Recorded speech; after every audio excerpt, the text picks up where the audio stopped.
तो दोस्तों, यह कहानी है गरीब की हाय। सूरज ढल रहा था और दिन भर की मजदूरी करके रामू थका हारा अपने टूटे फूटे झोपड़े की ओर लौट रहा था। उसके हाथ में दिन भर का मेहनताना था, मात्र 200 रुपये। इसी में उसे घर का चूल्हा जलाना था, बच्चों के लिए खाने का इंतजाम करना था और बीमार पत्नी के लिए दवाई भी खरीदनी थी। रामू शहर के बड़ी बड़ी इमारतों में मजदूरी करता था। जिन लोगों के लिए वह ईंट पत्थर ढोता, सीमेंट गूंथता और धूप में पसीना बहाता, वही लोग उसे तिरस्कार की नज़र से देखते। अक्सर ठेकेदार पैसे काट लेता और कह देता, काम ठीक से नहीं किया, पूरी मजदूरी नहीं मिलेगी। रामू मन महसूस कर रह जाता। उसका मन अक्सर कहता, क्या यही न्याय है? अमीर और अमीर होते जाते हैं और हम गरीब 2 वक्त की रोटी को भी तरसते हैं। लेकिन पेट की आग के सामने उसकी आवाज़ दब जाती। उसकी पत्नी सीता महीनों से खांस रही थी। पैसे के अभाव में डॉक्टर दिखाना भी मुश्किल था। बच्चे भूख से रोते तो वह अपना पेट काटकर उन्हें खिलाता। कई बार उसने बिना खाए ही रात गुजारी थी।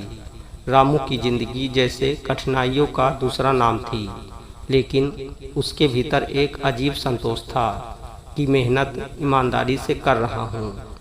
एक दिन उसके मोहल्ले में रहने वाला लाला, जो पैसे वाला और दिखावे का शौकीन था, रामू से बोला, अरे रामू, तेरी हालत पर तरस आता है, क्यों न तू चोरी चकारी कर ले, मजदूरी में क्या रखा है?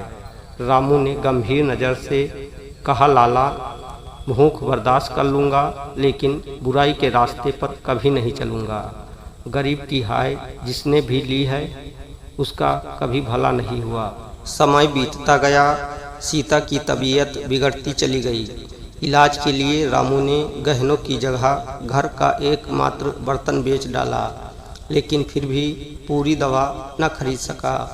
वह बेबसी में ऊपर वाले से सिर्फ यही प्रार्थना करता रहा, हे भगवान, मेरी तकलीफ़ कम कर दे। इसी बीच मोहल्ले का वही लाला, जिसने कई गरीबों का हक दबा रखा था, अचानक बीमार पड़ गया। लाख कोशिशों के बाद भी उसका इलाज सफल न हुआ। लोग कहने लगे, यह गरीबों की हाय है जिसने लाला का घर उजाड़ दिया। रामू को देखकर अक्सर लोग कहते, इस गरीब की आह अमीरों की नींव हिला सकती है। रामू के जीवन ने यह साबित कर दिया कि इंसान की सबसे बड़ी ताकत उसकी ईमानदारी और उसकी दुआ बद्दुआ है। अमीरी गरीबी ऊपर वाले के हाथ में है, लेकिन किसी की मजबूरी का फ़ायदा उठाकर कभी भी सुखी नहीं रहा जा सकता। गरीब की हाय ऐसी आग है जो समय आने पर बड़े से बड़े महल को भी राख कर देती है।